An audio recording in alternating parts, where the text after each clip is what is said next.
കേരളത്തിൽ അണക്കെട്ടുകളുടെ ചരിത്രം പറയുമ്പോൾ അത് വെറും കോൺക്രീറ്റ് മതിലുകളുടെ കഥ മാത്രമല്ല. ജനങ്ങളുടെ സ്വപ്നങ്ങളും ബലിയർപ്പണങ്ങളും പ്രകൃതിയുടെ രൂപാന്തരവും ചേർന്ന കഥയാണ്.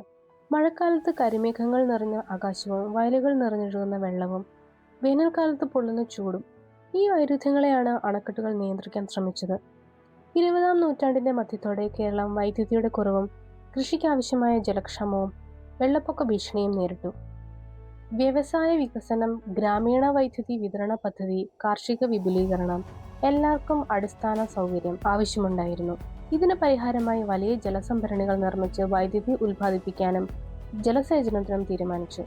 അങ്ങനെ കേരളത്തിന്റെ ഭൂപടത്തിൽ ഇടുക്കി, മൂലമറ്റം എന്നീ നിരവധി അണക്കെട്ടുകൾ പിറന്നു. ഓരോ അണക്കെട്ടിനും പിന്നിൽ വികസനത്തിന്റെ സന്തോഷമുണ്ടായിരുന്നു, പക്ഷേ അതിനൊപ്പം കണ്ണീരും. കാർഷിക ഭൂമിയും പച്ചപ്പാർന്ന വയലുകളും നിറഞ്ഞു നിന്ന ഗ്രാമമായിരുന്നു വൈതമണി. കൊക്കോയും മുളകും കാപ്പിയും ചേർന്ന് വിളകളുടെ സുഗന്ധം നിറഞ്ഞിരുന്നു. വഴികൾക്കരികിൽ ചെറിയ കടകളും പള്ളി, സ്കൂൾ, വിപണിയും ഉണ്ടായിരുന്നു. നാട്ടുകാരുടെ ജീവിതം പരസ്പര സഹായത്താലും പ്രകൃതിയുമായുള്ള അടുക്കത്തിലും ആശ്രയിച്ചായിരുന്നു.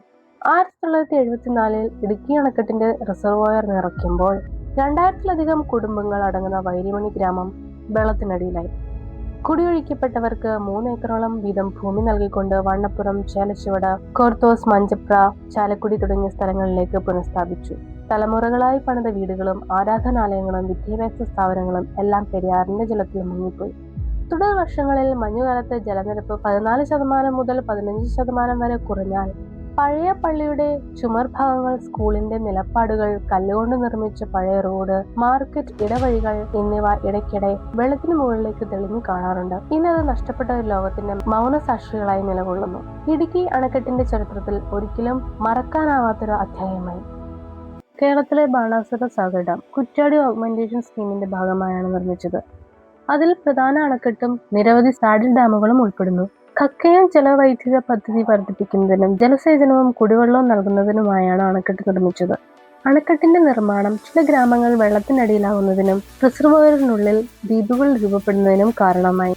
ഇതിനോട് ചേർന്ന താഴ്ന്ന പ്രദേശങ്ങളായ തരിയോട്, പടിഞ്ഞാറത്തറ എന്നിവ ഉൾപ്പെടെയുള്ള ചില ഗ്രാമങ്ങളും ചെറിയ പഞ്ചായത്തുകളും വെള്ളത്തിനടിയിലായി. ഈ പ്രദേശങ്ങളിലെ നിരവധി കുടുംബങ്ങൾ കുടിയൊഴിക്കപ്പെട്ടു. അവരുടെ വീടുകളും കൃഷിഭൂമികളും നഷ്ടപ്പെട്ടു. ഇവരിൽ പലരും സമീപമുള്ള ഉയർന്ന പ്രദേശങ്ങളിലേക്ക് പുനഃസ്ഥാപിക്കപ്പെട്ടു. ഡാമിന്റെ നിർമ്മാണം വലിയ ഊർജവും ജലസേചനവും നൽകിയത് അനശ്വരമായൊരു നേട്ടമാണ്. എന്നാൽ ആളുകൾക്ക് നഷ്ടമായിരുന്ന ജീവിതങ്ങളുടെയും കൂട്ടായ്മകളുടെയും കഥകൾ ഇന്നും പ്രാദേശികർ ഓർക്കാറുണ്ട്. കേരളത്തിലെ തെക്ക് പടിഞ്ഞാറ് സ്ഥിതി ചെയ്യുന്ന പേപ്പാറ അണക്കെട്ട് പ്രകൃതിയുടെ സാന്നിധ്യവും ജലസേചന പദ്ധതികളുടെ സംരക്ഷണത്തിന്റെയും കേന്ദ്രമായിട്ടാണ് പരിചിതം. പേപ്പാറ അണക്കെട്ട് 1983 നിർമ്മിച്ചു. ഇതിന്റെ പശ്ചാത്തലത്തിൽ പേപ്പാറ വനമേഖലയും വെള്ളാശയങ്ങളും പരിസ്ഥിതി സംരക്ഷണത്തിന് മഹത്തായ സംഭാവനകൾ നൽകി.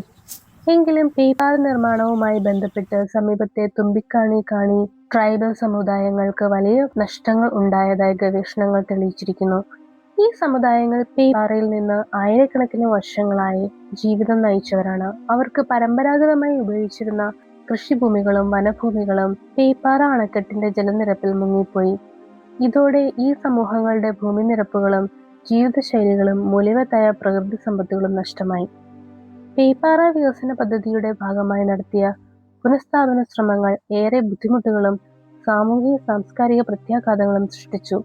കുടിയൊഴിപ്പിക്കൽ പ്രക്രിയയിൽ അവരുടെ പാരമ്പര്യ ജീവിതവും സാമൂഹിക ബന്ധങ്ങളും തകർന്നുവെന്ന് ഗവേഷണ റിപ്പോർട്ടുകൾ വ്യക്തമാക്കുന്നു.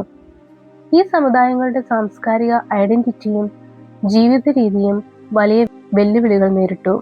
പേപ്പാറയുടെ ഈ അനുഭവം പരിസ്ഥിതി സംരക്ഷണത്തിനായി യാതൊരു പദ്ധതിയും മനുഷ്യ സമൂഹങ്ങളുടെ അർത്ഥവത്തായ ജീവിതത്തെ കർശനമായി ബാധിക്കരുതെന്നുള്ള ഒരു സൂചനയാണ്.